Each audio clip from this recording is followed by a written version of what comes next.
The dust cloud on the horizon stretched for miles, carrying with it the sound of 3,000 head of cattle and the promise of everything Penelope Parker had been fighting for since her father collapsed in the barn 6 months ago.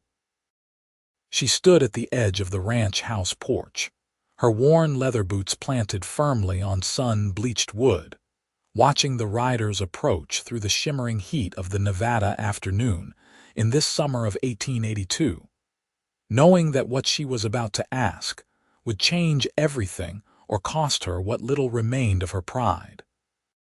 Vincent Rawlins sat astride a bay gelding at the front of the group, his wide-brimmed hat casting shadows across a face weathered by years of trail drives and harsh winters. At 32, he had built a reputation throughout Nevada and the surrounding territories as a rancher who knew cattle better than most men knew their own families. The Rawlins Ranch sprawled across 10,000 acres of high desert country, and this drive to the railroad in Elko represented the culmination of 2 years of careful breeding and backbreaking work. He pulled his horse to a stop when he saw Penelope standing there, something in her posture making him raise his hand to halt the cowboys behind him. "Miss Parker," he said, touching the brim of his hat with 2 fingers. His voice carried the rough texture of a man who spent more time talking to horses than people, but there was a gentleness underlying it that had always made Penelope feel both safe and unsteady at the same time. They had known each other for 5 years, ever since her father had bought the neighboring property, but the circumstances of their acquaintance had always been formal, distant, built on the foundations of good fences and respectful boundaries. "Mr. Rawlins," she replied, stepping down from the porch and walking toward him with measured steps. She was 24 years old, tall for a woman of her time, with dark hair pulled back in a practical braid and eyes the color of sage after rain. Her dress was simple calico, faded from too many washings, and her hands bore the calluses of someone who had learned to work leather and rope and iron out of necessity rather than choice. "I heard you were heading out on the drive to Elko. 6 weeks on the trail, they say." Vincent dismounted, and Penelope noticed the way he moved with an economy of motion that spoke of countless hours in the saddle. He was tall, broad-shouldered, with dark hair that curled slightly at his collar and eyes so dark they appeared almost black in certain light. "That's right," he said. "We're pushing off at first light tomorrow. Got 12 men signed on, but I could use a few more experienced hands if you know anyone looking for work." Penelope took a breath, feeling the weight of what she was about to say settle in her chest like stones.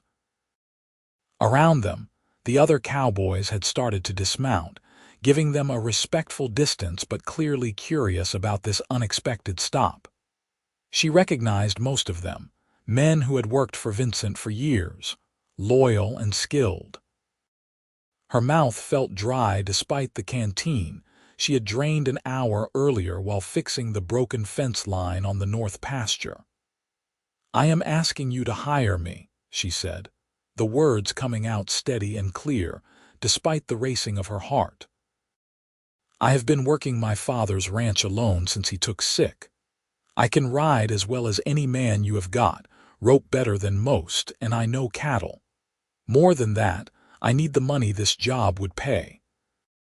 The bank is threatening to foreclose, and if I do not earn enough to make the payment by autumn, I will lose everything my father built." The surprise on Vincent's face was evident, though he tried to mask it quickly. Behind him, she heard one of the cowboys let out a low whistle, quickly silenced by what she assumed was a sharp look from someone else. The afternoon sun beat down on them relentlessly, and somewhere in the distance, a hawk cried out as it circled on thermal currents. "Miss Parker," Vincent began, his tone careful, "a cattle drive is no place for a woman. The work is brutal, the hours long, and the conditions harsh.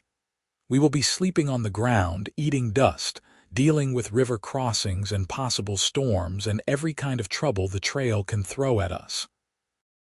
I respect your skill, I truly do, but I cannot in good conscience put you in that situation. Penelope had expected this response, had prepared for it during the long nights when she lay awake calculating debts and dwindling resources. I am not asking for special treatment or consideration, she said, stepping closer so that she had to tilt her head back slightly to maintain eye contact.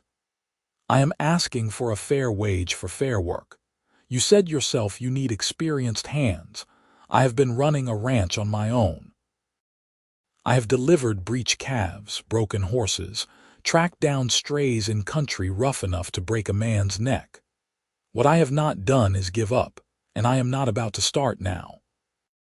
Something shifted in Vincent's expression, a flicker of what might have been admiration, or perhaps simply recognition of stubborn determination he understood all too well. He removed his hat, running his fingers through his hair as he considered her words. The other men had grown quiet, watching this exchange with the kind of focused attention that suggested they knew whatever decision their boss made in this moment would become part of ranch legend. The point rider sets the pace for the entire drive, Vincent said slowly. They have to know the country, read the weather, find water and good grazing. They are responsible for keeping those cattle moving in the right direction through territory that can turn deadly without warning. It is the most important position on any drive, and I have always ridden point myself. Penelope felt her hands clench at her sides, frustration warring with desperate hope. I know what riding point means, Mr. Rawlins. My father took me on 3 drives before his health failed. I learned from him, and he learned from his father before him. I am not some city girl playing at ranching. This is my life, my survival, and I am asking you for a chance to prove what I can do. The silence stretched between them, heavy with unspoken implications. Penelope was aware of how much she was asking, how unprecedented her request was in a world where women were expected to remain within certain carefully defined boundaries. But desperation had burned away her capacity for conventional propriety, and pride had been ground to dust under the weight of mounting debts and sleepless nights. Vincent looked past her to the Parker ranch, taking in the well-maintained fences, the barn that showed recent repairs, the house that was small but solid. She knew he was seeing the evidence of her work, the proof that she had kept the place running despite circumstances that would have broken someone less determined. When his gaze returned to her face, there was a new intensity in his eyes that made her breath catch. "If I agree to this," he said, his voice low enough that only she could hear, "you will face resistance from the men. Not all of them, maybe not even most of them, but some will see a woman on the drive as bad luck or worse. You will have to work twice as hard to earn half as much respect, and I will not be able to protect you from their opinions or their words." "I have never asked for protection from opinions or words," Penelope replied. "I am asking for the opportunity to work and earn the wages you would pay any hand you hired." Vincent turned to look at his men, seeming to weigh something in his mind that went beyond simple logistics. When he turned back to her, he reached down and unbuckled the leather saddlebag attached to his horse, pulling out a worn pair of riding gloves and a bandana faded from red to rust. He held them out to her, and she took them automatically, confused by the gesture. "My father gave me those when I rode point for the first time," he said. "I was 19, cocky as hell, and convinced I knew everything there was to know about cattle and the trail. He told me that the point rider is not just a position, it is a responsibility to every person and animal on that drive. You hold their lives in your decisions, their success in your judgment." Penelope looked down at the items in her hands, feeling the weight of their significance, understanding that something important was happening but not quite daring to believe it. Vincent stepped closer, close enough that she could see the fine lines at the corners of his eyes, the scar along his jaw that she had always wondered about, the way his chest rose and fell with each measured breath. "You asked to ride point on this drive," he said, his voice carrying clearly now so that every man present could hear him. "I am a fair judge of character and skill, and I have watched you work your ranch these past months with more grit and determination than most men could muster. So I am handing you the reins and saying, lead us." The world seemed to stop for a moment, the constant Nevada wind falling still, the distant sound of cattle fading into silence as Penelope processed what he had just said. Not just hiring her, not just giving her a chance to prove herself, but offering her the most important position on the drive. The magnitude of it stole her breath and sent her heart hammering against her ribs.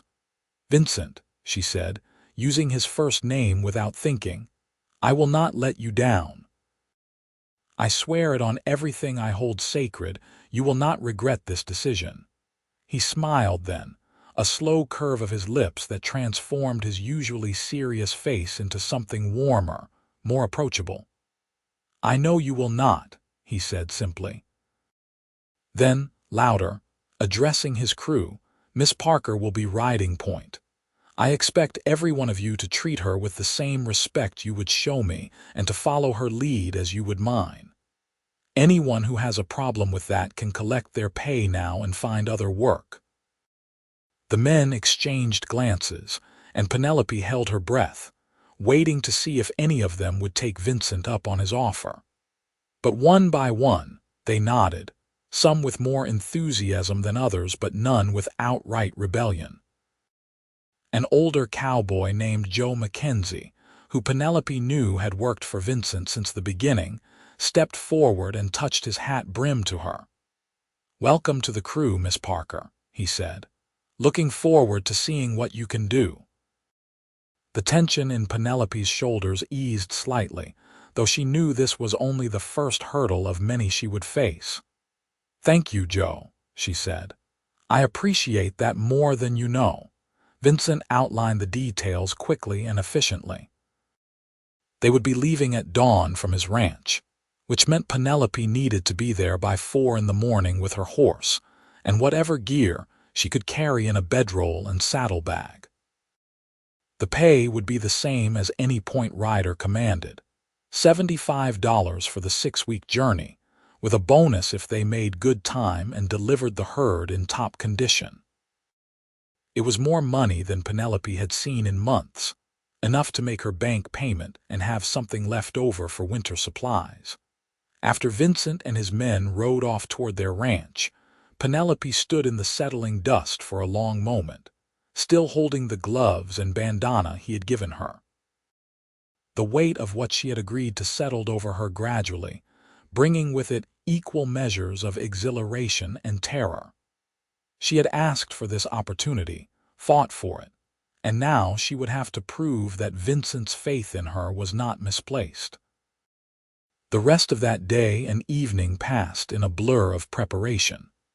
Penelope gathered her supplies with methodical care, knowing that what she brought would have to last her through 6 weeks of hard travel.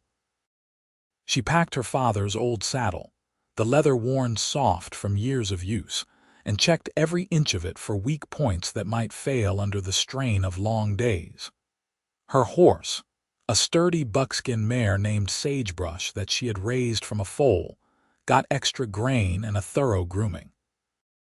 The mare seemed to sense something significant was happening, dancing slightly in her stall as Penelope worked. As darkness fell, and Penelope made herself a simple dinner of beans and cornbread, she thought about Vincent and the decision he had made. It would have been so easy for him to refuse her request, to cite propriety or tradition, or any of a dozen reasonable-sounding excuses. Instead, he had not only hired her but given her his trust in a way that went far beyond simple employment.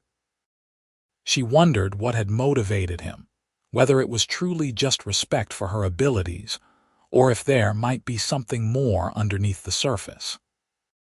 She allowed herself, in the privacy of her small kitchen with the lamp burning low, to admit that Vincent Rawlins had occupied her thoughts more than was strictly appropriate over the years they had been neighbors. He was not a man who spoke much or showed emotion easily, but there was a steadiness to him, a fundamental decency that she had come to value deeply. On the few occasions when they had worked together, helping each other with brandings or roundups as neighbors did, she had found herself watching the way he moved, listening for his voice above the others, feeling a warmth in her chest that had nothing to do with the Nevada sun. But she had kept those feelings locked away, knowing that her situation left no room for such indulgences. A ranch to run, a father to care for, debts to pay, all of it had seemed far more important than the flutter of her heart when Vincent smiled at her across a corral fence. Now, though, she would be spending 6 weeks in close quarters with him, working side by side every day, and she was not sure if that prospect excited or terrified her more. Sleep came fitfully that night, and Penelope woke well before her alarm was necessary, the stars still bright in the black Nevada sky. She dressed in her most practical clothes, canvas pants that had belonged to her father and been altered to fit her, a sturdy cotton shirt, and a leather vest that provided some protection against the elements.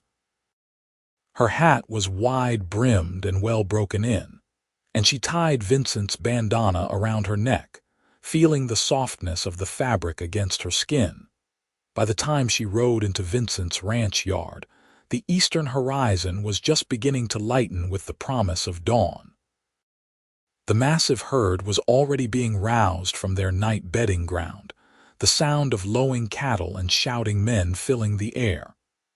Penelope saw Vincent immediately, mounted on a different horse than yesterday, a tall black gelding that looked like it could run all day without tiring.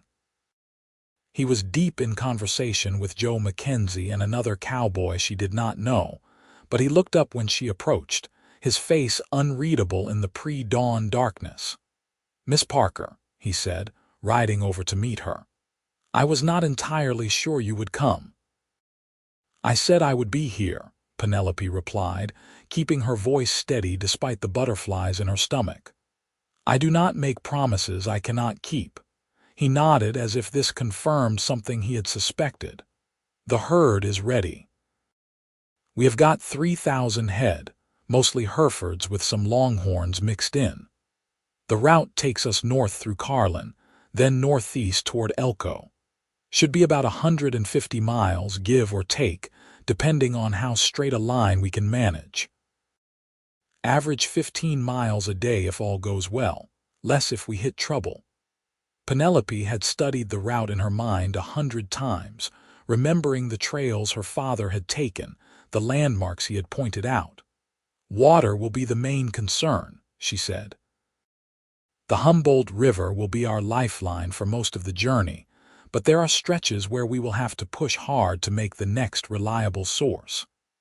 "Exactly," Vincent said, and there was approval in his tone that made Penelope sit a little straighter in her saddle.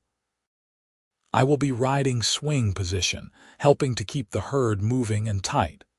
Joe will take drag with the younger hands, pushing the stragglers. We have got scouts on the flanks, and a cook, with the supply wagon bringing up the rear. But you are point, which means every decision about where we go and when we stop ultimately falls to you." The responsibility of it hit Penelope anew, but she refused to let it show as weakness. "I understand," she said. "I will not make those decisions lightly." "I know you will not," Vincent said softly, and for a moment their eyes met and held in the growing light. There was something in his gaze that made Penelope's breath catch, a warmth and intensity that suggested his interest in her went beyond her abilities as a point rider. But before she could analyze it further, He was turning his horse away and calling out orders to the crew. The drive began as the sun broke over the eastern mountains, painting the sky in shades of gold and crimson. Penelope took her position at the front of the herd, feeling the massive weight of 3,000 cattle at her back, their hooves creating a sound like distant thunder as they began to move. Sagebrush responded beautifully to her commands, seeming to understand the importance of their task, and Penelope felt a rush of confidence as they settled into the rhythm of the trail. The first day passed without major incident, though Penelope was acutely aware of being watched and judged by every man on the crew. She kept her focus on the terrain ahead, reading the land as her father had taught her, looking for the subtle signs that indicated good grazing or potential hazards. When she called for the first break to let the cattle drink and rest, she saw Vincent nod approvingly from his position along the flank. That night, when they made camp beside a tributary of the Humboldt River, Penelope found herself both exhausted and exhilarated. She had spent 12 hours in the saddle, every muscle in her body aching, but she had done it. She had led the herd true and kept them moving at a good pace, and no one had questioned her judgment or authority. She was tending to Sagebrush, checking the mare's hooves and giving her a rub-down when Vincent appeared beside her carrying 2 tin cups of coffee. "Thought you might need this," he said, offering her one.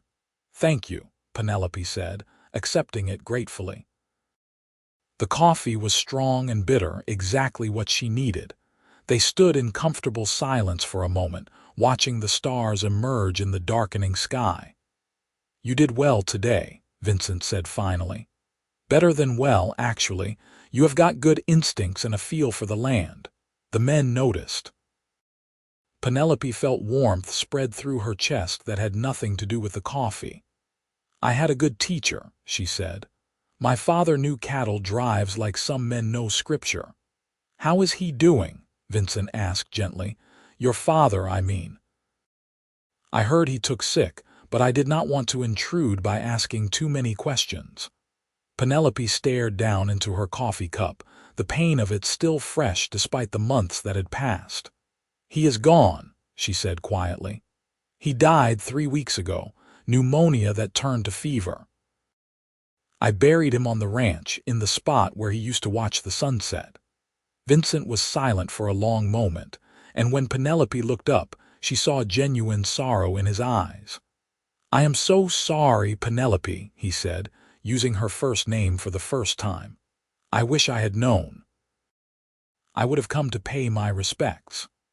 "There was not much of a service," Penelope said, her throat tight. "Just me and the circuit preacher, but he would have understood. He always said work was the best tribute anyone could offer, better than fancy words or flowers." "He sounds like he was a wise man," Vincent said, "and he clearly raised a daughter he could be proud of." The simple kindness of those words nearly undid Penelope's composure. She blinked hard against the sudden sting of tears, refusing to cry in front of Vincent no matter how much her heart ached. "He taught me everything I know," she said when she trusted her voice again. "This drive, it is as much for him as it is for me. Keeping the ranch, it is keeping his legacy alive." Vincent reached out and placed his hand on her shoulder, the touch brief but warm even through the fabric of her shirt. "Then we will make sure you succeed," he said. "Not just because you are a good point rider, but because it is the right thing to do." Over the following days, a pattern emerged that became the rhythm of their lives on the trail. Penelope would rise before dawn, often before anyone else, and study the route ahead while the cook prepared breakfast. She would consult with Vincent about any concerns or potential obstacles, and then they would push out with the herd as the sun rose. The days were long and grueling, filled with dust and heat, and the constant challenge of keeping 3,000 cattle moving in the right direction. But Penelope thrived in it. She discovered reserves of strength and endurance she had not known she possessed, and with each day that passed, her confidence grew. The men began to respect her not because Vincent had ordered them to, but because she earned it through her skill and determination. When she called for a course correction to avoid rough terrain, they followed without question. When she found a hidden spring that provided much-needed water during a particularly dry stretch, they cheered her name around the campfire that night. And through it all, Penelope became increasingly aware of Vincent. The way he watched her when he thought she was not looking, his eyes tracking her movements with an intensity that sent shivers down her spine. The way he always seemed to be nearby when she needed help with something heavy or difficult, offering assistance without making her feel incapable. The way his voice changed when he spoke to her, becoming softer, warmer, carrying notes of something she was almost afraid to name. They talked in the evenings after the herd was settled, conversations that ranged from practical discussions about the drive to deeper exchanges about their lives and dreams. Penelope learned that Vincent had inherited his ranch from his father 10 years earlier and had built it into one of the most successful operations in northern Nevada through hard work and careful planning. He had been engaged once to a woman from San Francisco who had visited the ranch and decided she could not bear the isolation and hardship of ranch life. The experience had left him wary of romantic entanglements, convinced that no woman would truly want the life he had to offer. "I suppose I convinced myself that the ranch was enough," Vincent said one night as they sat watching the campfire burn down to embers. "That building something lasting and worthwhile was all the fulfillment I needed. But lately, I have started to wonder if maybe I was just afraid of trying again." Penelope's heart was pounding so hard she was sure he must be able to hear it. "Fear is a natural response to being hurt," she said carefully, "but letting it dictate your choices forever seems like giving that pain more power than it deserves." Vincent turned to look at her, the firelight casting his features in shadow and gold. "Is that advice you follow yourself," he asked, "or just wisdom you dispense to others?" "I have not had much time for fear," Penelope admitted. "Survival takes up all the space fear might occupy. But if I am being honest, I think I have been afraid too. Afraid that if I let myself want anything beyond keeping the ranch running, I would lose focus. Afraid that hope was a luxury I could not afford." "And now?" Vincent asked softly. Penelope met his gaze directly, letting him see the truth in her eyes. "Now I am starting to think that hope might be necessary after all. That surviving is not the same as living, and maybe there is room for both." The moment stretched between them, heavy with possibility, and Penelope thought Vincent might lean closer, might close the small distance that separated them. But Joe Mackenzie chose that moment to approach with a question about the next day's route, and the spell was broken. Vincent rose to deal with the matter, but not before giving Penelope a look that promised their conversation was not finished. They were 2 weeks into the drive when they hit their first serious problem. A flash storm rolled in from the west, the kind of sudden violent weather that the high desert was infamous for. Penelope saw it coming, the massive wall of black clouds advancing with terrifying speed, and she immediately began looking for shelter, or at least defensible ground. "We need to get the herd to that canyon up ahead," she called to Vincent, pointing to a rocky outcropping about a mile distant. "If we get caught in the open when that storm hits, we will lose half of them to stampede." Vincent assessed the situation with a practiced eye and nodded. "You heard her," he shouted to the crew. "Push them hard but keep them together. We do not have much time." It became a race against the storm, the cowboys riding hard to keep the increasingly nervous cattle moving toward the canyon. Penelope led from the front, sagebrush responding magnificently despite the rising wind and the first fat drops of rain that began to fall. They made it to the canyon entrance just as the full fury of the storm unleashed, rain coming down in sheets so thick it was almost impossible to see. Penelope dismounted and helped the other riders form a living barrier at the canyon mouth, using their horses and their own bodies to keep the cattle from bolting back into the storm. Lightning cracked across the sky close enough that she could smell the ozone, and thunder boomed so loud it felt like the earth itself was splitting open. The cattle were terrified, pressing and shoving, and it took every ounce of strength and skill Penelope possessed to hold her position. She did not know how long they stood there, drenched and battered by wind and rain, fighting to keep the herd contained. It felt like hours, but was probably less than one. Vincent was beside her at some point. She could hear him shouting encouragement to the men and the animals, his presence solid and reassuring in the chaos. When the storm finally passed, moving east as quickly as it had come, Penelope's entire body was shaking from exhaustion and adrenaline. But they had done it. They had saved the herd, keeping them safe and together despite conditions that could easily have resulted in disaster. "That was incredible," Vincent said, appearing at her side as she leaned against sagebrush for support. His hair was plastered to his head, his clothes soaked through, but his eyes were alight with admiration. "The way you rode that storm and got us here in time, you saved the entire drive. If we had been caught in the open, we would have lost animals, possibly men." Penelope tried to respond, but her teeth were chattering too hard to form coherent words. Vincent noticed immediately, his expression shifting from admiration to concern. "You are freezing," he said. "We need to get you warm before you catch your death." The cook had managed to get a fire started using wood that had been kept dry in the supply wagon, and Vincent led Penelope to it over her protests that she was fine and the cattle needed tending. "The cattle are settled," he said firmly. "Joe and the others can watch them. You need to get out of those wet clothes." There was an awkward moment when they both realized the implications of that statement, and Penelope saw color rise in Vincent's cheeks despite the cold. "I mean, you need dry clothes," he amended quickly. "The supply wagon should have blankets at least."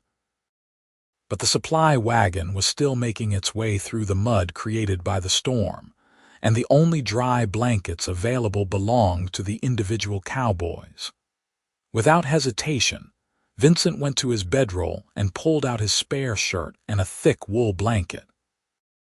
"Here," he said, handing them to Penelope. "I will turn my back while you change." Penelope's pride warred with practicality, and practicality won. Her fingers were so numb from cold that she could barely work the buttons on her wet shirt, and she was shaking so hard she nearly dropped Vincent's dry one twice before finally getting it on. It was far too large for her, hanging nearly to her knees, but it was warm and soft and smelled faintly of leather and sage and something uniquely Vincent. "Okay," she managed to say, wrapping the blanket around her shoulders. Vincent turned back, and something in his expression changed when he saw her wearing his shirt. His eyes darkened, and his jaw tightened in a way that made Penelope's breath catch despite her shivers. "Better?" he asked, his voice rougher than usual. "Much," Penelope said. "Thank you, Vincent. For this and for everything during the storm, I could not have held that position without you beside me." "Yes, you could have," Vincent said with absolute certainty, "but I am glad I was there anyway." They stood close to the fire, not quite touching but near enough that Penelope could feel the heat radiating from Vincent's body along with the warmth of the flames. The other cowboys were busy settling the herd and dealing with their own discomfort, giving them a bubble of relative privacy in the aftermath of the storm. "Penelope," Vincent said quietly, and the way he said her name made her look up at him. I need to tell you something, and I do not know if this is the right time or if there will ever be a right time, but I cannot keep it to myself any longer. Her heart started to race for reasons that had nothing to do with the cold or the lingering adrenaline from the storm. What is it? She asked. Vincent took a breath, seeming to gather his courage. These past 2 weeks, working with you, watching you lead this drive with such skill and courage, it has made me realize something I have probably known for longer than I want to admit. I have feelings for you, Penelope. Deep feelings that go far beyond respect or admiration. And I know this is complicated, with you working for me and everything you have got riding on this drive. But I could not spend another day pretending that my heart does not race every time you smile, or that I do not count the hours until we can talk by the campfire each night. Penelope stared at him, his words sinking in slowly, each one landing in her chest like a spark finding kindling. She had sensed something growing between them, had felt the pull of attraction and the deepening of connection, but hearing him speak it aloud made it real in a way that both thrilled and terrified her. Vincent, she breathed, his name barely more than a whisper. I feel the same way. I have tried not to, tried to focus only on the work and the ranch and all the practical concerns that should matter more than matters of the heart. But you have gotten under my skin, into my thoughts, and I find myself hoping for your presence, your voice, your smile. I did not know if you felt anything beyond friendship, and I was too afraid to hope for more. The relief and joy that flooded Vincent's face was like watching the sun break through storm clouds. Penelope Parker, he said, reaching out to cup her face with one calloused hand, his touch gentle despite the strength in his fingers. May I kiss you? Yes, Penelope said, the word coming out stronger and more certain than anything she had ever said. Please, yes. Vincent leaned down, closing the distance between them slowly, giving her every opportunity to change her mind. But Penelope had never been more sure of anything in her life. When his lips finally met hers, it was like coming home and setting out on an adventure all at once. The kiss was gentle at first, tentative, a question being asked and answered. But then Penelope's hands found their way to Vincent's chest, feeling the solid warmth of him through his wet shirt, and the kiss deepened, becoming something urgent and necessary. When they finally broke apart, both breathing hard, Vincent rested his forehead against hers. I have wanted to do that for so long, he murmured. Longer than I have been willing to admit even to myself. Why did you wait? Penelope asked, her fingers still clutching the fabric of his shirt. Fear, partly, Vincent admitted. Fear of being rejected again, of misreading the situation, of complicating something that seemed to be working well as it was. And respect for what you were dealing with, not wanting to add to your burdens or make you feel pressured, because I was in a position of authority on this drive. Penelope smiled, feeling warmth spread through her that had nothing to do with the fire or the blanket. Vincent Rawlins, you are the most honorable man I have ever known. But I am grateful you found your courage tonight, because I do not think I would have found mine. They kissed again, and this time there was no hesitation, only the sweet certainty of mutual affection finally acknowledged. Around them, the camp was coming back to life, the other cowboys starting to move about and tend to necessary tasks. But for this moment, Penelope and Vincent were in their own world. Reality reasserted itself gradually, as Penelope's shivering finally stopped, and her clothes began to dry by the fire. They agreed that they needed to be discreet about their feelings while on the drive, not wanting to create gossip or undermine Penelope's authority as point rider. But the knowledge of their mutual affection changed everything. adding an undercurrent of joy to even the most difficult days on the trail. The drive continued through the Nevada high desert, each day bringing its own challenges and rewards. They crossed stretches of land so beautiful it took Penelope's breath away. Wide valleys painted in shades of gold and green, mountains rising in the distance like ancient sentinels. They also crossed sections of terrain so harsh and unforgiving that keeping the cattle moving required every bit of skill and determination the crew possessed. Through it all, Penelope and Vincent grew closer, stealing moments together whenever they could. A touch of hands when passing a canteen, conversations that stretched late into the night long after the other men had gone to sleep, shared glances across the campfire that communicated more than words ever could.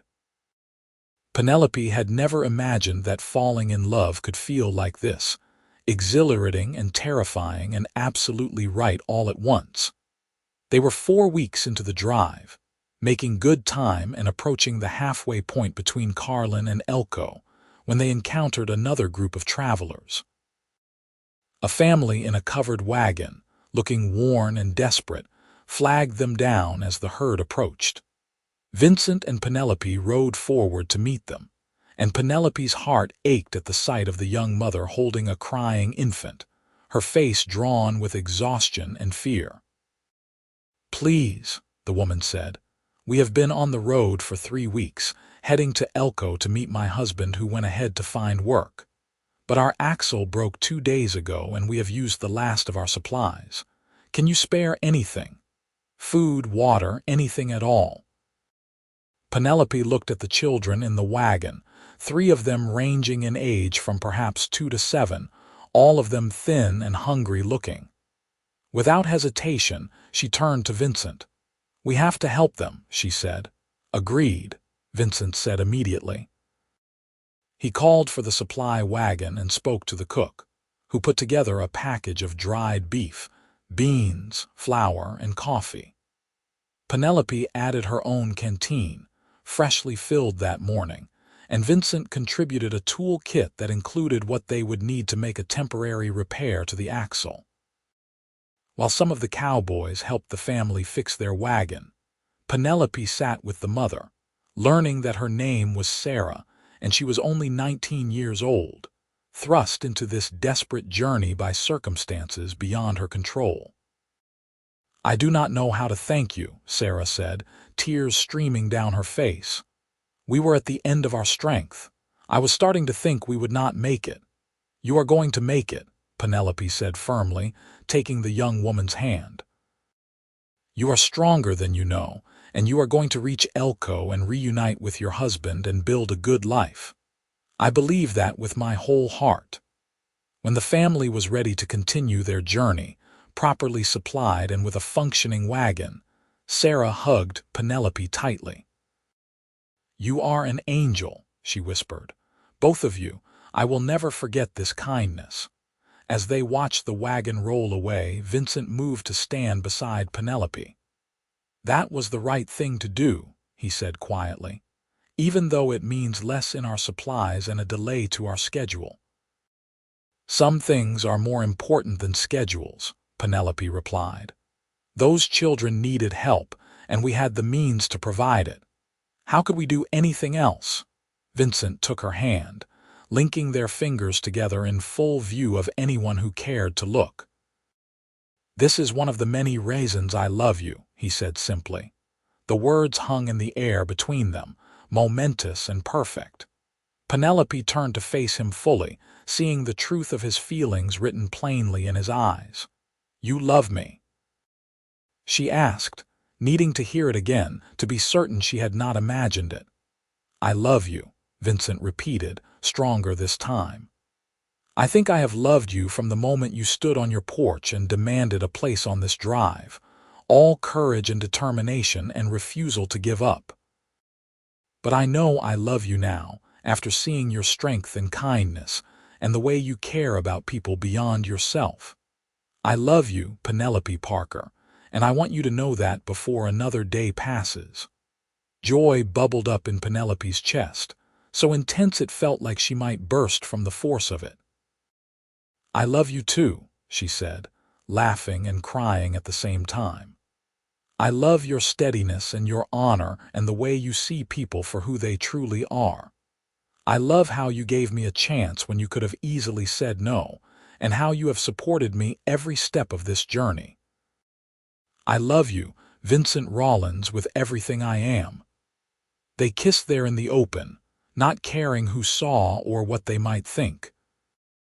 The other cowboys, far from being scandalized, let out whoops and cheers, clearly having noticed the growing attachment between their boss and the point rider long before either of them had been willing to acknowledge it publicly.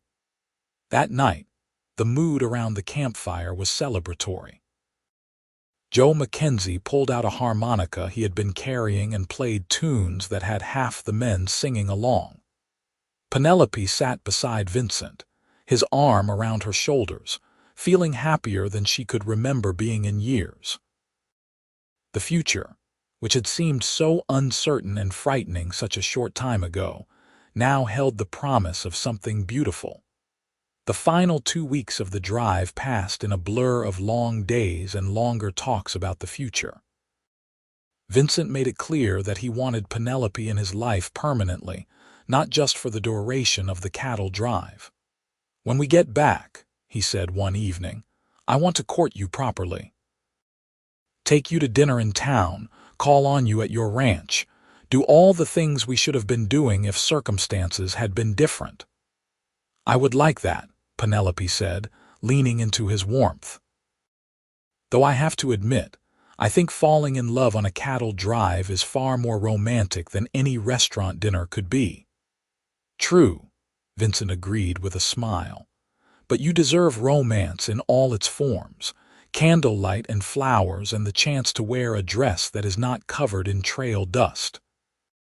"I own exactly 2 dresses," Penelope admitted, "neither of which is particularly fancy. The ranch has not left much room in the budget for frivolous things like nice clothing." Vincent's expression grew serious. "About the ranch," he said carefully. "I have been thinking about your situation, about the debt and the bank payment. I want to help, Penelope. I have the means to help you make that payment and keep your father's legacy safe."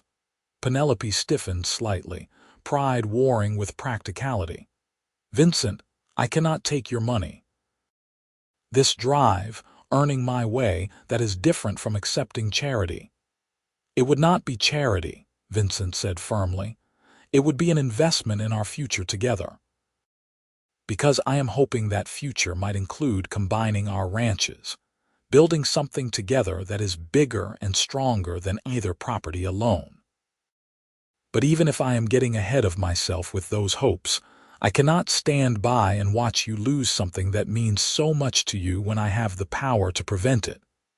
Penelope was quiet for a long moment, turning his words over in her mind. "You are talking about marriage," she said finally. "About a life together." "I am," Vincent confirmed.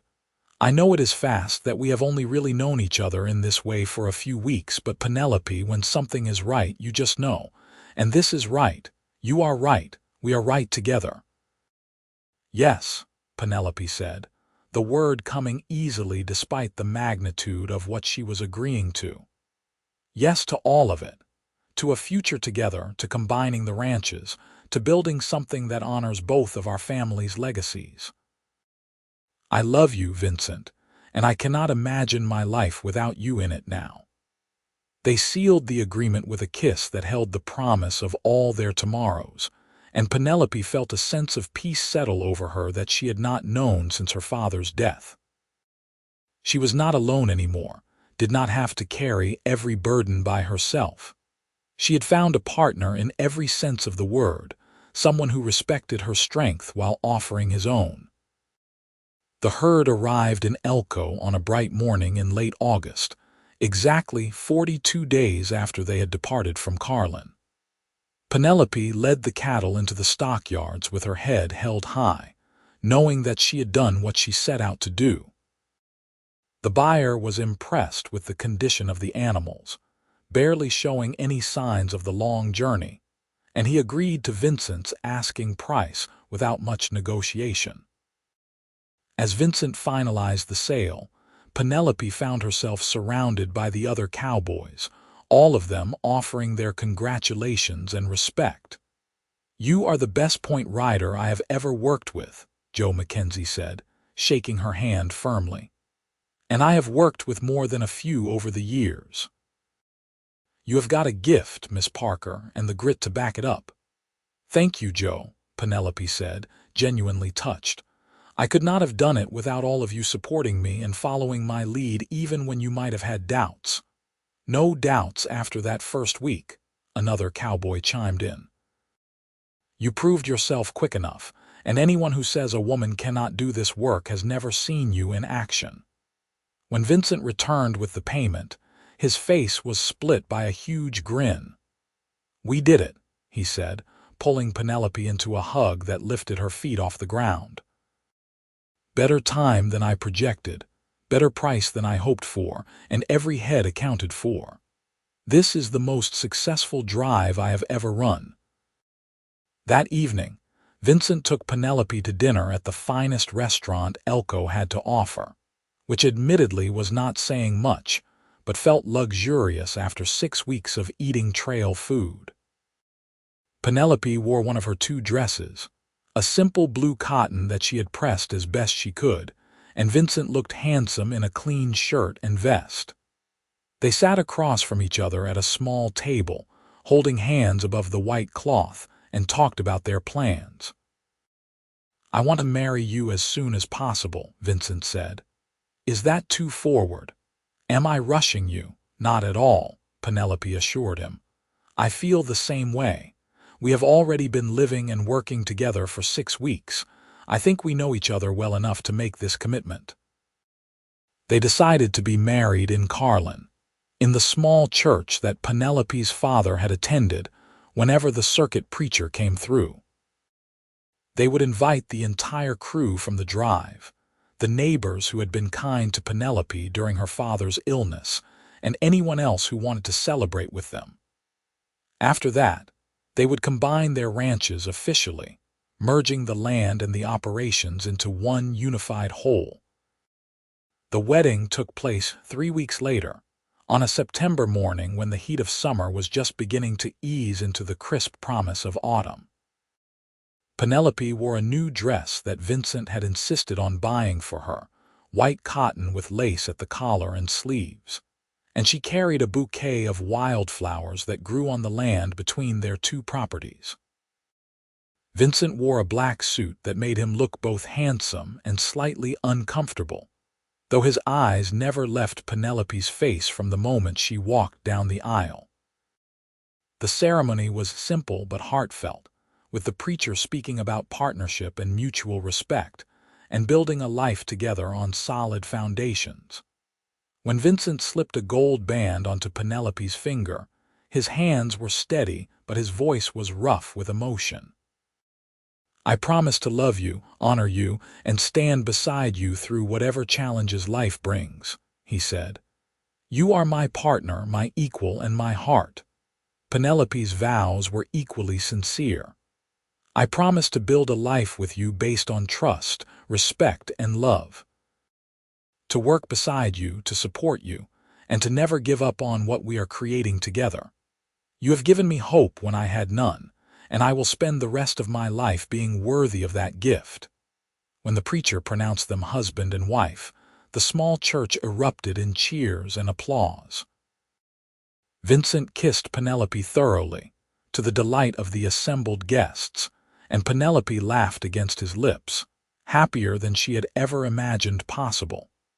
The celebration that followed was lively and joyful, with food and music and dancing that went on long into the night.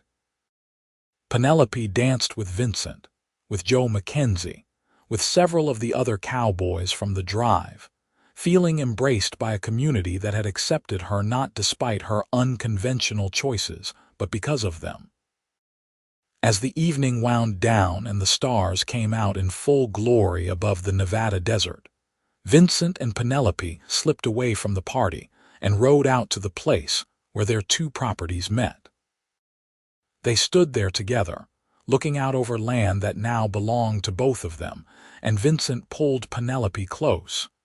"This is just the beginning," he said softly. "The beginning of everything we are going to build together."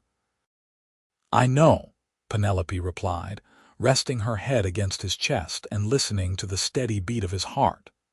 "And I cannot wait to see what our future holds." The first year of their marriage was both challenging and rewarding as they worked to truly integrate their two ranches. There were decisions to be made about which buildings to maintain and which to repurpose, how to manage the combined herds, and what improvements to prioritize with their pooled resources. Through it all, Penelope and Vincent functioned as true partners, valuing each other's input and making choices together. Penelope discovered that being married to Vincent was even better than she had imagined during those weeks on the trail. He was affectionate and considerate, always making sure she knew how much he valued her contributions to the ranch and to their life together. He consulted her on major decisions and trusted her judgment, never trying to diminish her role or relegate her to traditional domestic duties she had no interest in performing. For his part, Vincent found that Penelope brought innovations and perspectives to the ranch that improved their operations significantly. She had a gift for animal husbandry that resulted in healthier herds and higher birth rates. She also had a head for numbers that helped them maximize their profits and plan more effectively for lean times. But beyond the practical partnership, they built a marriage based on deep love and genuine friendship. They talked for hours about everything and nothing, learned each other's moods and needs, supported each other through difficult days, and celebrated the good ones. At night, they lay in each other's arms and spoke of dreams for the future, of the family they hoped to build and the legacy they wanted to leave. Penelope became pregnant in the spring of their second year of marriage, news that filled both of them with joy and anticipation. Vincent was immediately protective, wanting to take over all of Penelope's heavier duties, but she insisted on continuing to work for as long as she was able. "I am pregnant, not fragile," she told him with a smile. "Women have been doing this since the beginning of time, and I have no intention of spending 9 months sitting idle." They compromised, with Penelope scaling back her activities gradually as her pregnancy progressed, but still remaining involved in the daily operations of the ranch. Vincent found himself in awe of his wife's strength and determination. The way she could be out helping with a difficult calving one day, and then come in and work on the ranch accounts the next. Their first child, a son, was born on a cold January morning during a break in the winter storms. The birth was long and difficult, and there were hours when Vincent paced the floor of their bedroom, listening to Penelope's cries and feeling utterly helpless. But when the midwife finally placed the squalling infant in his arms, Vincent felt his heart expand in ways he had not known were possible. "He is perfect," Penelope said weakly from the bed, exhausted but beaming. "What should we name him?" They had discussed names throughout the pregnancy but never settled on anything definitive. Now, looking down at his son's tiny face, Vincent knew exactly what felt right. "Thomas," he said. "After your father, if that is acceptable to you." Tears filled Penelope's eyes, but they were happy tears. "Thomas Rawlins," she said, testing the sound of it. "I love it. My father would have been so proud to have a grandson carrying his name." Thomas was a healthy baby, strong and vocal, and he quickly became the center of their world. Vincent took to fatherhood with the same dedication he brought to ranching, changing diapers and walking the floor during nighttime fusses with patience and tenderness. Penelope watched her husband with their son and fell even more deeply in love with him, seeing this new dimension to the man she had married. The ranch continued to thrive under their joint management. They expanded their operations carefully and sustainably, adding cattle and improving their breeding stock. They built a reputation for quality animals and fair dealing that brought buyers from across Nevada and beyond. The debt that had once threatened to swallow Penelope's inheritance was paid off completely within 3 years of their marriage, and they started to build savings against future hardships. When Thomas was 2 years old, Penelope became pregnant again. This time the pregnancy was easier, perhaps because she knew what to expect, and she carried the baby with confidence and grace. Their second child, a daughter, was born in the spring during the height of the wildflower season. They named her Rose, partly for the flowers and partly because Penelope said she had the most perfectly rosebud mouth she had ever seen. Rose was different from Thomas in temperament, quieter and more observant, with eyes that seemed to take in everything around her. She was a daddy's girl from the start, and Vincent would carry her around the ranch for hours, pointing out horses and cattle and explaining the operations in a soft voice while she gazed up at him adoringly. Life settled into a rhythm that felt both comfortable and exciting. The seasons turned, bringing the cycle of branding and calving, planting and harvest. Penelope and Vincent continued to take turns leading the annual cattle drives to Elko, with the other staying behind to manage the ranch and care for the children. These separations were difficult but necessary, and the reunions were always sweet. When Thomas was 5 and Rose was 3, Vincent and Penelope decided to build a new house on the property. Something larger than the original ranch house, designed to accommodate their growing family and the life they had built together. They chose a spot with a view of the mountains to the east and the valley spreading west, a place where they could watch the sunrise and the sunset and everything in between. The house took the better part of a year to complete, built with timber from the mountains and stone from their own land. It had a wide front porch where they could sit in the evenings, a kitchen large enough for Penelope to work comfortably, and bedrooms for the children with windows that let in the morning light. But Penelope's favorite feature was the office they designed together, a room with desks for both of them where they could manage the ranch accounts and plan for the future side by side. On the day they moved into the new house, Vincent carried Penelope over the threshold despite her laughing protests that she was perfectly capable of walking. "Tradition," he insisted, setting her down gently in the entrance hall.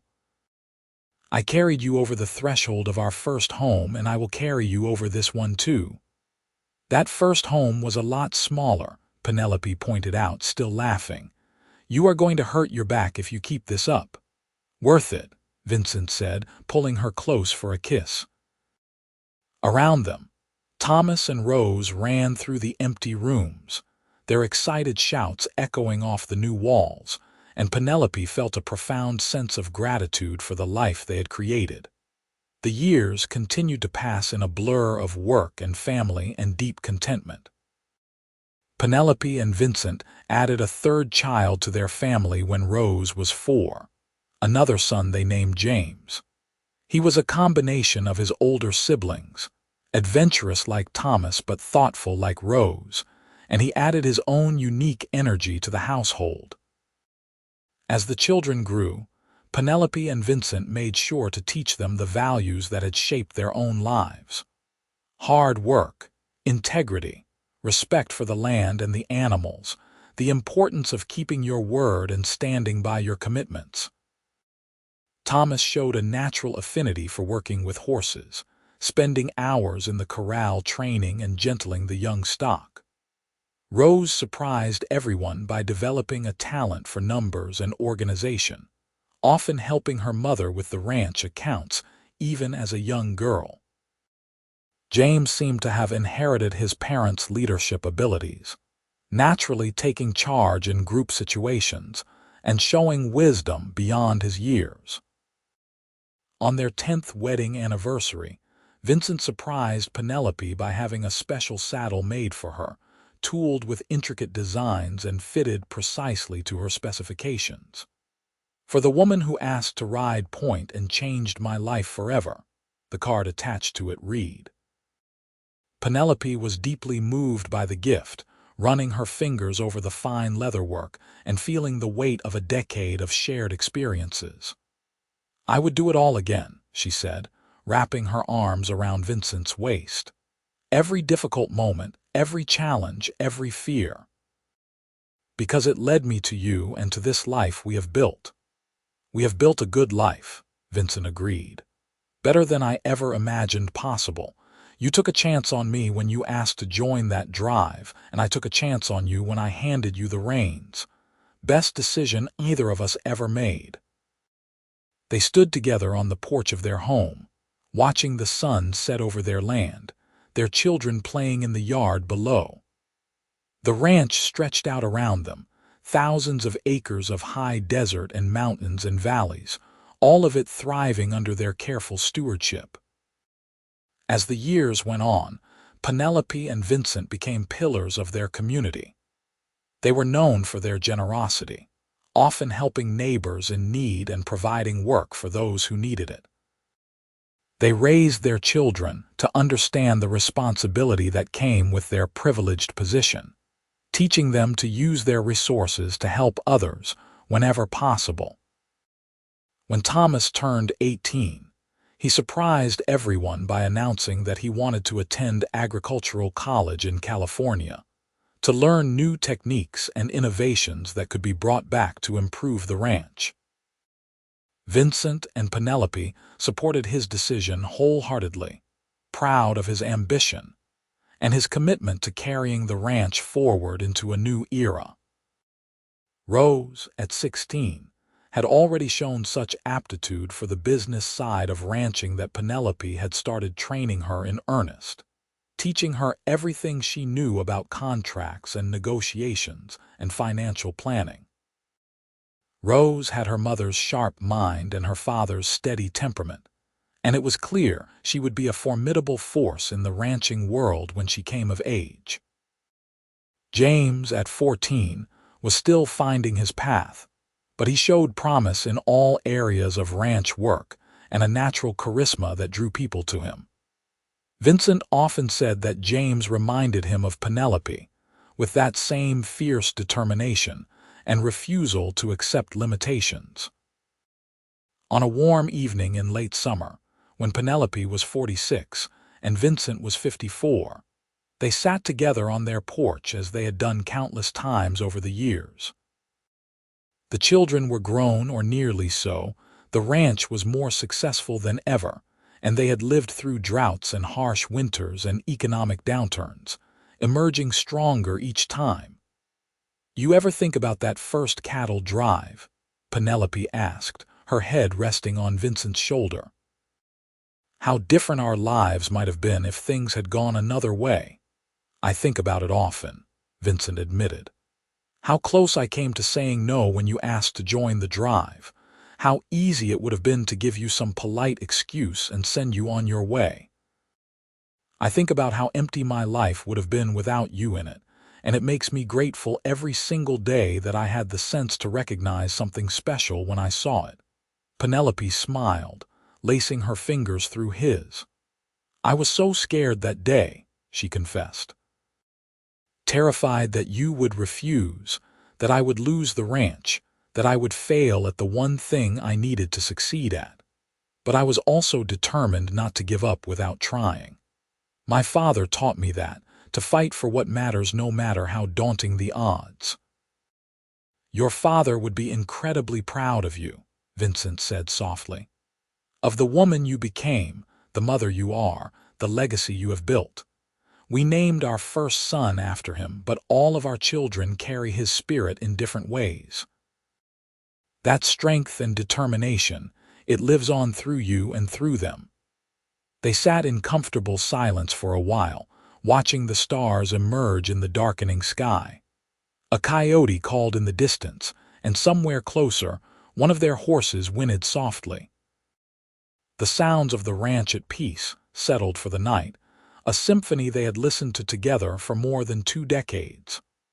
"I love you, Penelope Rawlins," Vincent said, using her married name with the same reverence he always had. "I loved you when you stood on your porch and demanded a place on that drive. I loved you when you led us through that storm with courage and skill. I loved you when you walked down the aisle toward me in your white dress. And I love you now, after all these years and all these experiences we have shared. You are the best thing that ever happened to me." "And you are the best thing that ever happened to me," Penelope replied, turning to kiss him softly. "You saw me as I truly was, not as a woman who needed to be protected or limited, but as a partner who could stand beside you as an equal. You handed me the reins and let me lead, and in doing so, you gave me the freedom to become everything I was meant to be." They remained on the porch long into the night, talking and reminiscing, making plans for the future and remembering the past. The ranch that had nearly been lost to debt and circumstance now thrived under their care, a testament to what could be accomplished through partnership and love and unwavering determination. When Thomas graduated from college and returned to the ranch with new ideas and innovations, Vincent and Penelope welcomed his contributions enthusiastically.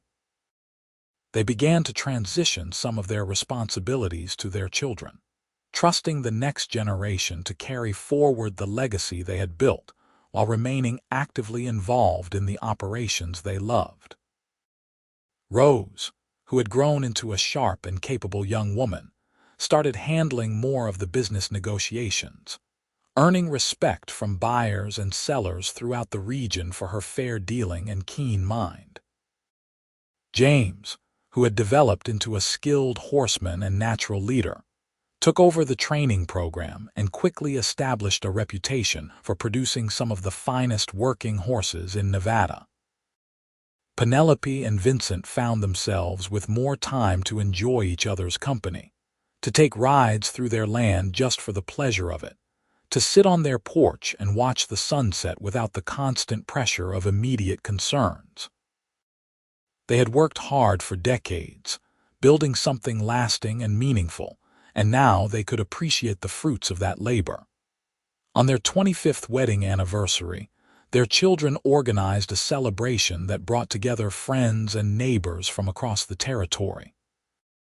The party lasted well into the night, with stories shared about the legendary cattle drive, where Penelope had served as point rider, about the early days of combining the ranches, about the family they had raised, and the community they had helped build. Joe Mackenzie, now in his 70s but still spry, stood to give a toast. "I worked cattle drives for 40 years, he said, his voice still strong despite his age. "And I worked with dozens of point riders in that time. But none of them, not a single one, could match Penelope Parker Rawlins for skill, courage, and pure determination. She proved that ability has nothing to do with whether you wear pants or a dress, and everything to do with what you have got inside you."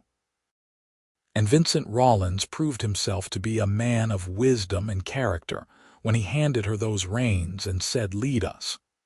Their partnership has been an inspiration to all of us, and I am honored to have been part of their story. The crowd erupted in cheers and applause, and Penelope felt tears sting her eyes. She looked at Vincent, who was watching her with the same love and admiration she had seen in his eyes on their wedding day, and felt overwhelmed by gratitude for the life they had shared. As the years continued to pass, Penelope and Vincent settled into the role of elder statesmen of the ranching community, their advice sought, and their wisdom respected. They saw their children marry and begin families of their own, and they delighted in the arrival of grandchildren who would carry their legacy into yet another generation. Thomas married a woman from California whom he had met at college, a teacher named Elizabeth who adapted to ranch life with grace and enthusiasm. They had 4 children, 3 daughters and a son, and Thomas ran the ranch operations with the same dedication his parents had shown while incorporating the innovations he had learned. Rose married a banker from Elko, a man named Samuel who respected her intelligence and supported her continued involvement in the ranch business. They had 2 children, both sons, and divided their time between Elko and the ranch, with Rose managing the financial aspects of the operation remotely when necessary. James married a local girl, the daughter of neighboring ranchers, and they had 3 children who grew up riding horses and working cattle from the time they could walk. James eventually took over the training program entirely, expanding it into one of the most respected in the region. Penelope and Vincent watched their family grow and flourish with deep satisfaction. The ranch that had nearly been lost now supported not just one family but several, providing employment and opportunity for dozens of people. The land was healthier and more productive than it had been when they started, carefully managed to ensure it would remain viable for generations to come. On a spring morning when Penelope was 62 and Vincent was 70, they rode out together to the spot where their properties had originally met, the place where they had stood on their wedding night and looked toward the future. The land had changed in subtle ways over the decades. Fences moved and buildings added, but the essential character of it remained the same. "You remember what you said to me here?" Penelope asked, dismounting and standing beside Sagebrush's daughter, whom she had trained and now rode. "On our wedding night when we came here together, I said it was just the beginning," Vincent replied, dismounting as well and moving to stand beside her. "The beginning of everything we were going to build together." "You were right," Penelope said, taking his hand. "We built something remarkable, Vincent. A family, a legacy, a life full of purpose and love and meaning. I could not have imagined that day when I asked you for a place on the drive that it would lead to all of this." "I could not have imagined it either," Vincent admitted. "But I am so grateful it did. You changed my life, Penelope. You made me believe in partnership and love in a way I had given up on. You gave me children and grandchildren, a home full of laughter and warmth, and decades of happiness I did not think I deserved." They stood together in the sunshine, 2 people who had taken a chance on each other and built a lifetime from that single moment of courage. The ranch stretched out around them, thriving and vital, a living testament to what could be accomplished when 2 people worked together with shared vision and mutual respect. Penelope turned to face Vincent fully, reaching up to cup his face with her weathered hands. His hair was white now, his face deeply lined from years in the sun, but his eyes still held the same warmth and love she had seen when he first told her how he felt during that storm on the trail. "I would do it all again," she said firmly. "Every moment, every challenge, every joy and sorrow. I would ask to ride point, and I would pray that you would be wise enough and brave enough to hand me the reins.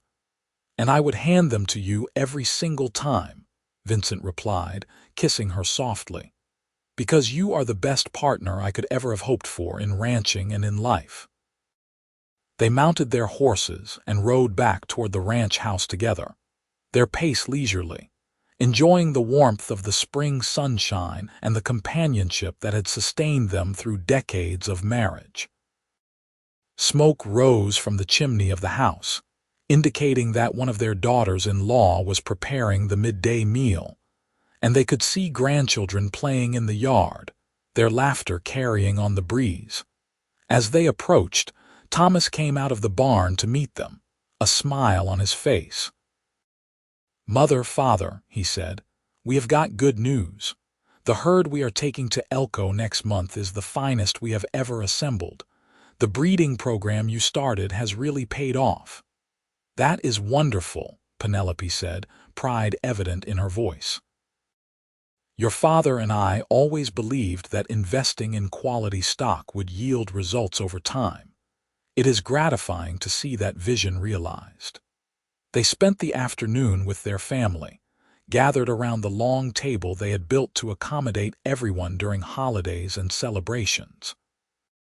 The conversation flowed easily, moving from ranch business to family news to debates about politics and the changing times.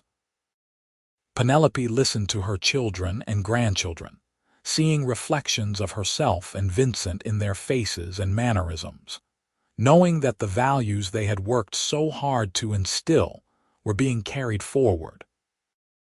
That evening, as the family dispersed to their various homes and activities, Penelope and Vincent found themselves once again on their porch, watching the sun set in a blaze of orange and gold. It had become their tradition, this end-of-day ritual, a time to reflect and connect and simply be together. We have been blessed, Vincent said quietly, his arm around Penelope's shoulders. More than I ever thought possible. We have, Penelope agreed, leaning into his warmth. But we also worked for these blessings, Vincent. We made choices and sacrifices and fought for what we believed in. The life we have now is the result of that effort, that commitment to each other, and to building something meaningful. True, Vincent acknowledged. But I still count myself incredibly fortunate that you walked into my life that day, that you had the courage to ask for what you needed and the skill to back up your request. You were extraordinary then, and you are extraordinary now. Penelope felt tears prick at her eyes, moved by the sincerity in his voice. After all these years, Vincent still had the power to touch her heart with his words, to make her feel valued and cherished in ways that went beyond simple affection. They sat in comfortable silence as the stars emerged, one by one, in the darkening sky. A cool breeze carried the scent of sage and grass, the smell of the high desert that had been the backdrop to their entire life together. In the distance, cattle lowed softly, settling for the night, and a night bird began its evening song. I love you, Vincent Rawlins, Penelope said, the words as true and heartfelt as they had been the first time she spoke them. Thank you for seeing me, for believing in me, for building this beautiful life with me. I love you, Penelope Rawlins, Vincent replied, kissing the top of her head. Thank you for asking to ride point, for leading us all to something better than we could have imagined, and for being my partner in every way that matters. As the years advanced and they moved into their 70s, Penelope and Vincent gradually stepped back from the active management of the ranch, content to serve as advisors and elders, while their children ran the day-to-day operations. They took pleasure in watching their grandchildren grow, in passing on stories and wisdom, in knowing that what they had built would endure long after they were gone. They remained active as long as their health allowed, still riding out to check on the herds, still offering guidance when asked, still deeply connected to the land and the life they had created. But they also made time for each other, for quiet moments and shared memories, for the simple joy of being together after a lifetime of partnership. On a warm autumn afternoon when the aspens had turned gold and the air carried the crisp promise of winter, Penelope and Vincent celebrated their 50th wedding anniversary surrounded by their children, grandchildren, and great-grandchildren. The gathering was enormous, spilling out from the house across the yard, a testament to the family they had created and the community they had nurtured. Rose stood to give a toast, her voice clear and strong. My parents taught me many things, she said, but the most important lesson was about partnership. They showed me what it means to truly work together, to respect each other's strengths and support each other through weaknesses. They built a ranch, yes, but more importantly, they built a family based on love and mutual respect. They taught us that courage comes in many forms, that asking for what you need is not weakness but strength, and that taking a chance on love is always worth the risk. The crowd raised their glasses, and Penelope felt Vincent's hand tighten around hers. They looked at each other, and in that moment, Penelope saw their entire life together reflected in his eyes. Every challenge overcome, every joy celebrated, every quiet moment of connection that had woven their lives into one seamless whole. 50 years, Vincent murmured, wonder in his voice. Half a century since I handed you those reins and watched you lead us to places I never imagined we could go. Best decision you ever made, Penelope teased gently, though her eyes were serious. Second best, Vincent corrected. The best decision was falling in love with you in the first place. Handing you the reins was just common sense after that. They danced that evening, moving slowly to music played by their grandchildren, surrounded by the people they loved most in the world. Penelope rested her head on Vincent's shoulder, feeling the steady beat of his heart beneath her cheek, and thought about the journey that had brought them to this moment. She had been desperate when she approached Vincent about joining the cattle drive, driven by necessity and the fear of losing everything her father had worked for.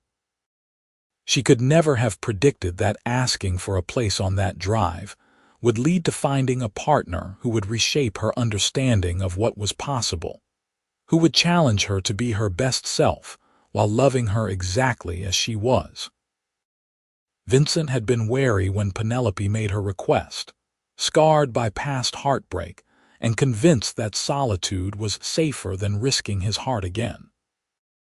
But he had taken a chance, had recognized something in Penelope that called to something in himself, and in doing so had found a love deeper and more fulfilling than anything he had dared to hope for. Together, they had built a life that mattered, that made a difference not just to themselves but to everyone whose lives they touched. The ranch thrived, yes, but more than that, they had created a legacy of integrity, partnership, and compassion that would continue through their children and grandchildren for generations to come.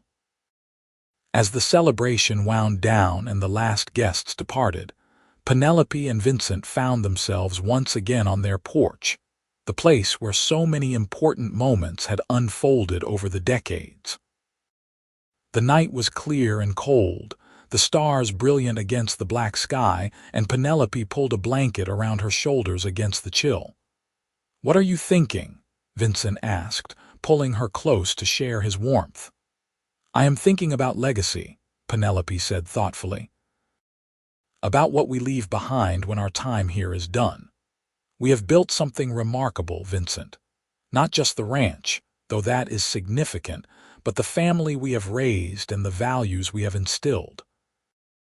Our grandchildren and great-grandchildren will carry forward what we started, and that matters more than any amount of land or cattle." "It does matter," Vincent agreed. "We have been good stewards, I think, of the land, of our resources, of the people entrusted to our care. But more than that, we have shown what is possible when two people commit to working together, to supporting each other's dreams while building something larger than themselves." Penelope turned in his arms, looking up at his dear, familiar face. "I am so grateful for you," she said, her voice thick with emotion. "For every day we have had together, for every challenge we have faced and overcome, for the love that has sustained us through it all. You are the best thing that ever happened to me, Vincent Rawlins, and I thank God every day that I had the courage to ask for what I needed, and that you had the wisdom to say yes." "The courage was all yours," Vincent said, touching his forehead to hers. "I just had the sense to recognize it when I saw it. You changed my life, Penelope. You made me believe in love again, showed me what true partnership could be, and gave me a family and a legacy I am proud of. I am the one who should be grateful, and I am, every single day." They kissed in the starlight, a gentle meeting of lips that carried the weight of 50 years of love and commitment. When they finally pulled apart, they remained in each other's arms, content to simply be together in the peaceful darkness. The seasons continued their endless cycle, and Penelope and Vincent moved into their 80s, their bodies slowing but their minds and spirits still sharp. They spent their days surrounded by family, their evenings on the porch they loved, their nights in each other's arms. They had lived a good life, a meaningful life, and they faced the future with the same courage and partnership that had defined their journey from the beginning.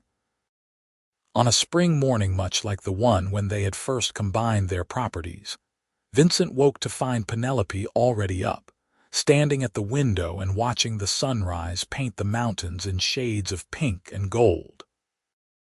He rose and joined her, wrapping his arms around her from behind and resting his chin on her shoulder. "Beautiful morning," he murmured. "They are all beautiful," Penelope replied, leaning back against him. "Every single one we get to share together is a gift." They stood in silence, watching the day begin, listening to the ranch wake up around them. Somewhere outside, their great-grandchildren were laughing, their voices high and sweet. The cattle were stirring, the horses were calling for their breakfast, and life was continuing in the endless pattern they had helped to establish. "No regrets?" Vincent asked softly. "Not a single one," Penelope answered without hesitation. "Every choice I made, every risk I took, every moment of fear or doubt or struggle, all of it led me here to this life with you. How could I regret any of it?" "I feel the same," Vincent said. "You are my great love, Penelope.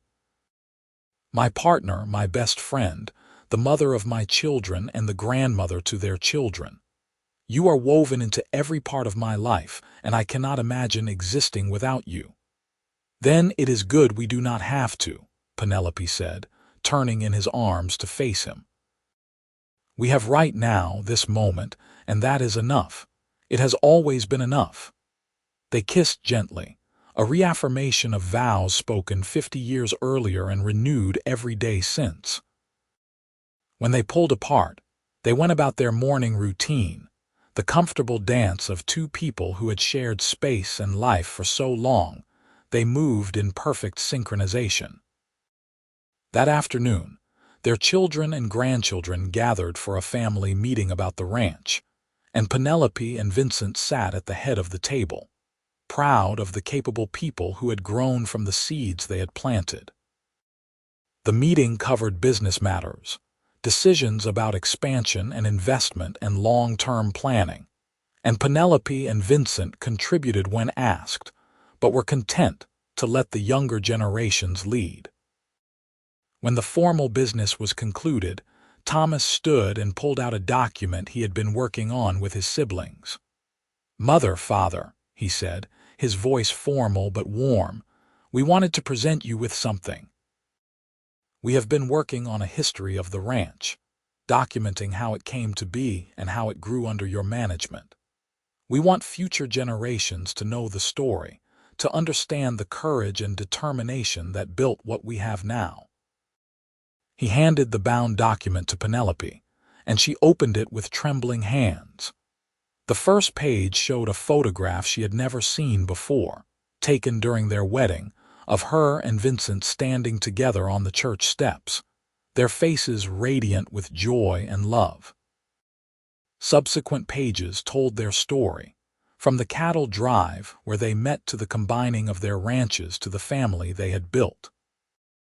There were photographs and documents, testimonials from friends and neighbors, copies of important contracts and correspondence that showed the growth of their enterprise. But what moved Penelope most was the introduction, written jointly by all three of their children. It spoke of the lessons they had learned from watching their parents work together, the values that had been instilled through example rather than lecture, the love that had been the foundation of everything they had built. It honored Penelope for her courage in asking for a place on that cattle drive and Vincent for his wisdom in recognizing her abilities and giving her the opportunity to prove them. "This is beautiful," Penelope said, tears streaming down her face. "Thank you, all of you, for taking the time to create this. It means more than I can express." "Your story deserves to be told," Rose said firmly. "You two changed what was possible, not just for our family, but for our entire community. You showed that partnership can take many forms, that love is built on respect and mutual support, and that courage comes in asking for what you need and in being generous enough to give it." The family spent the rest of the afternoon looking through the document together, sharing stories and memories, laughing and crying as they remembered the journey that had brought them all to this point. Penelope and Vincent sat at the center of it all, surrounded by the evidence of a life well lived and a love that had transformed everything it touched. As evening fell and the family began to disperse to their own homes, Penelope and Vincent made their way to their porch one more time. The sun was setting in its usual spectacular display, and they settled into their customary spots, Penelope leaning against Vincent's shoulder, his arm secure around her. "We did it," Penelope said softly. "Everything we set out to do and more. We built a life that mattered, Vincent. A legacy that will outlast us." "We did," Vincent agreed. "Together, just as we have done everything else. You asked to ride point on that drive and I handed you the reins. But the truth is, we have been riding point together ever since, leading this family and this ranch into the future side by side." "Equal partners," Penelope said, the words carrying the weight of a truth they had lived every day of their marriage. "Equal partners," Vincent confirmed. "In every way that matters. I could not have asked for a better person to share this life with, Penelope. You have been my strength when I was weak, my wisdom when I was foolish, my joy when times were hard, and my celebration when times were good. You are everything to me." "And you to me," Penelope whispered, her heart too full for more elaborate words. They sat together as the stars emerged, as they had done countless times over the decades, watching the day end and the night begin. The ranch was quiet around them, settled and peaceful, exactly as it should be. Somewhere in the darkness, an owl called, and a horse whinnied softly in response. The sounds of home, of safety, of a life built with love and sustained through partnership. Penelope thought about that desperate young woman who had stood on her porch 5 decades earlier, terrified of losing everything but determined to fight for what mattered. She thought about the man who had seen past convention and propriety to recognize ability and courage when it stood before him. She thought about the chance they had both taken, the leap of faith that had required trust and hope and a willingness to imagine something different. And she thought about everything that had flowed from that single moment of courage and generosity. A marriage built on respect and love. Children raised to be strong and kind and capable. A ranch that thrived through good times and bad. A legacy that would continue through generations yet to come. All of it possible because she had asked, and he had said yes.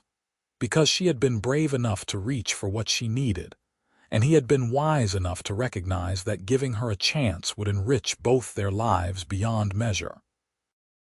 "I love you, Vincent Rawlins," Penelope said into the darkness, the words as necessary as breathing.